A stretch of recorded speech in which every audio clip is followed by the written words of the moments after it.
नमस्कार, मी राहुल कुलकर्णी. राजकीय नेत्याची जबाबदारी काय असं जर तुम्ही मला म्हणाल विचाराल तर मी असं म्हणेल की ते ज्या भागाचं प्रतिनिधित्व करतात तिथली सामाजिक, सांस्कृतिक आणि राजकीय संस्कृती याचं जतन करणं आणि किमान पक्षी असं वातावरण कायम ठेवणं की ज्याच्यातनं सर्वसामान्य लोकांना आपण ज्या भागामध्ये राहतो त्याबद्दल तिथं राहण्याचा विषाद वाटू नये. आता उदाहरण दोन देतो मी.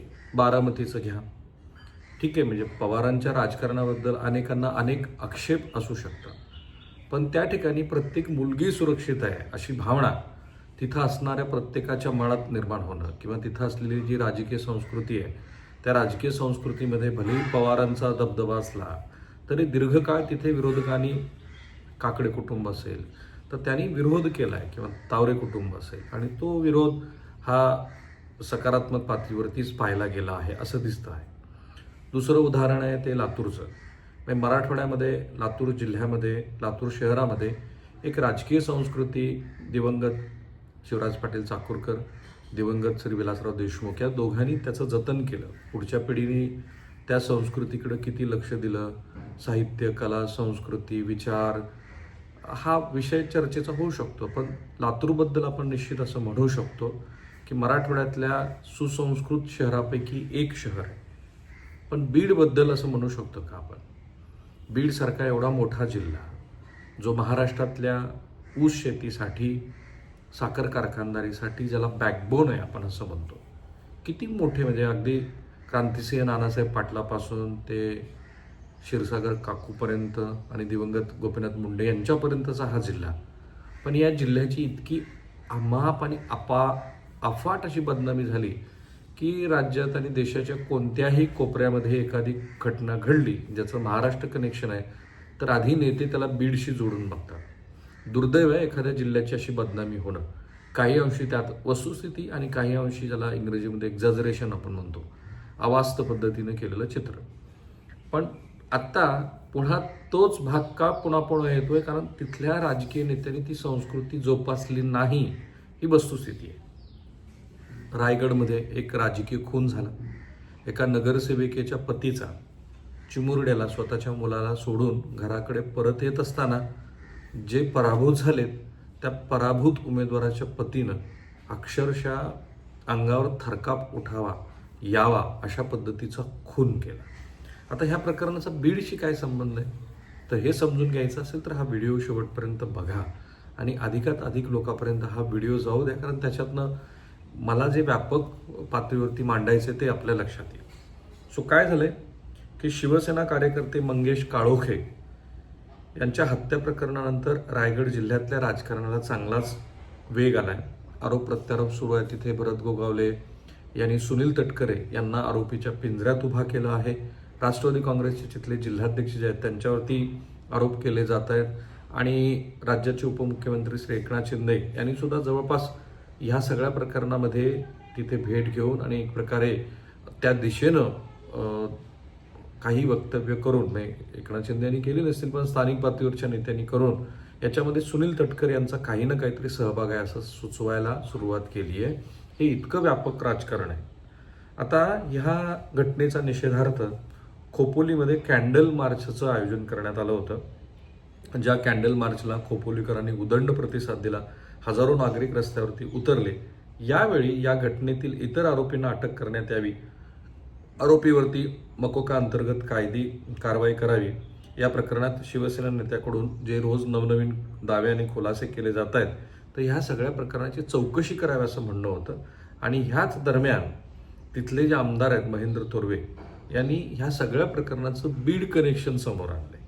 शिवसेना कार्यकर्ते काळोखे यांच्यावर हत्याकांडातला जो मूळ सूत्रधार आहे रवींद्र देवकर यांचा अंगरक्षक महेश धायतडक हा मूळचा बीड जिल्ह्यातला आहे. त्यानं काळोखे यांच्यावरती जवळपास 13 वार केल्याचं CCTV चित्रणात दिसतं आणि ते भीषण आहेत. CCTV तुम्ही नाही बघू शकत. अतिशय निर्घुणपणे धायतडकनं हे कृत्य केलं. त्यामुळे तो सराईत गुन्हेगार असल्याचा थोरवे यांचा दावा आहे. त्याला काळोखे याच्या हत्या करण्यासाठीच खोपोलीत आणलं गेलं असा गंभीर आरोप थोरवेंनी माध्यमाशी बोलताना केलाय.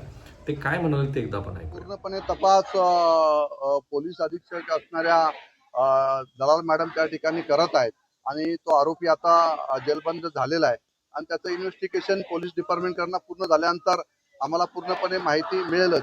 परंतु आम्ही जी माहिती आतापर्यंत त्या महेश म्हणून ज्या आरोपीची घेतलेली आहे तो वाल्मिक कराडच्या पेजवर सुद्धा आहे आणि तो धनंजय मुंडेच्या सुद्धा त्याचे फोटो त्याच्या मोबाईलमध्ये आहेत किंवा त्याच्या वेबसाईटवर आहेत आणि अशा पद्धतीने या आरोपीने मंगेशला ज्या पद्धतीने त्यांनी मारलेलं आहे त्याच्यामध्ये त्या आरोपीचा मोठा सहभाग आहे आणि म्हणून त्याला सुद्धा या ठिकाणी फाशी झाली पाहिजे असे आम्ही सगळ्यांनी त्या ठिकाणी निवेदन दिलेलं आहे. तर काळोखे हत्याकांडातला जो मुख्य सूत्रधार आहे रवी देवकर याचा हा बीड जिल्ह्यातला असलेला रहिवासी हा अंगरक्षक आहे.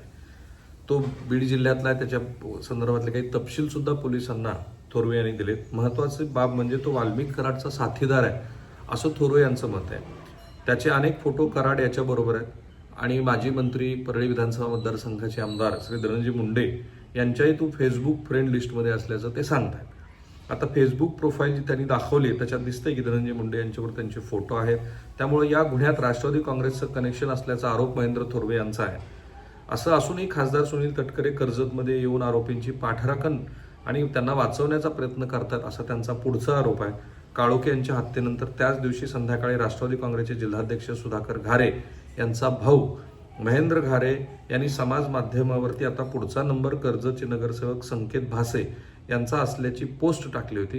संकेत भासे हा माझा भाचा आहे असं थोरवे यांचं मत आहे. त्यामुळे त्याला मारण्यासाठी उघडपणे धमक्या धासे यांच्याच सांगण्यावरून दिल्या जात आहेत. त्यावरून या प्रकरणात घारे यांचाही सहभाग असल्याचं त्यांचा आरोप आहे. अजून पोलिसांना किती पुरावे हवेत वगैरे असं त्यांनी पोलिसांनाच संतप्त असा प्रश्न उपस्थित केलेला आहे.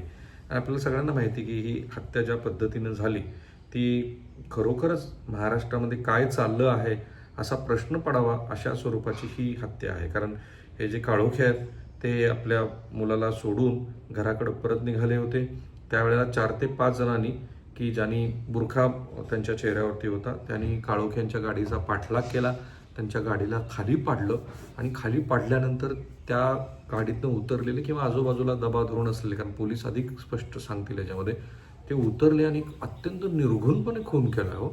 म्हणजे एकतर तुमची मनोवृत्तीच इतकी भीषण असली पाहिजे जन्मजात की तुम्हाला अशा पद्धतीचं हिंसेचं काहीच वावडं नाही आहे. कारण ज्या पद्धतीनं त्यांनी काळोख्यांचा चेहरा पूर्ण छिन्न विछिन्न केला तर असं दिसतंय की एकतर कुठल्या तरी दुखत्या रगेवरती काळोखे यांनी हात ठेवला असावा किंवा ही जी राजकारणातली ईर्ष्या असते ती ईर्ष्या इतकी प्रबळपणे बाहेर आली की आपण काय करतोय याचं सुद्धा भान ह्या मंडळीला राहिलं नाही आणि अक्षरशः त्यांनी ठेचून काळोख्यांचा खून केला. पण माझा मुद्दा व्यापक हा आहे की जेव्हा एखादा भाग राज्याचा हा चुकीच्या कारणामुळे चर्चेत असतो आणि आता तर राज्याचे उपमुख्यमंत्री श्री अजित पवार यांनी त्या जिल्ह्याची जबाबदारी पालकमंत्री म्हणून घेतलेली आहे, तरी सुद्धा त्या जिल्ह्याबद्दल इतक्या नकारात्मक गोष्टी सतत बाहेर येतात तेव्हा त्या जिल्ह्यातले विचारवंत, त्या जिल्ह्यातले शहाजोग लोक, त्या जिल्ह्यातले लोकप्रतिनिधी ह्या सगळ्यांनी एकदा शांतपणे विचार करायला पाहिजे की आपण ज्या भागामध्ये राहतोय त्या भागात हे असं चित्र आपल्या जिल्ह्याबद्दल असणं चांगलं आहे आणि त्या जिल्ह्यातल्या मंडळींचा इतर ठिकाणी असलेल्या त्यांच्या वास्तव्यामध्ये किती त्यांना मनस्ताप सहन करावा लागतो. म्हणजे फलटणच्या प्रकरणातलं ते वास्तव किंवा पुण्यामधल्या विद्यार्थ्यांच्या रहिवाशा दरम्यान त्यांना होत असलेल्या वेगवेगळ्या अडचणी त्या आम्हीच महाराष्ट्राला सांगितल्या आणि त्या काही फार चांगल्या आहेत बीडसाठी असं नाही. थांबूया म्हणायचं.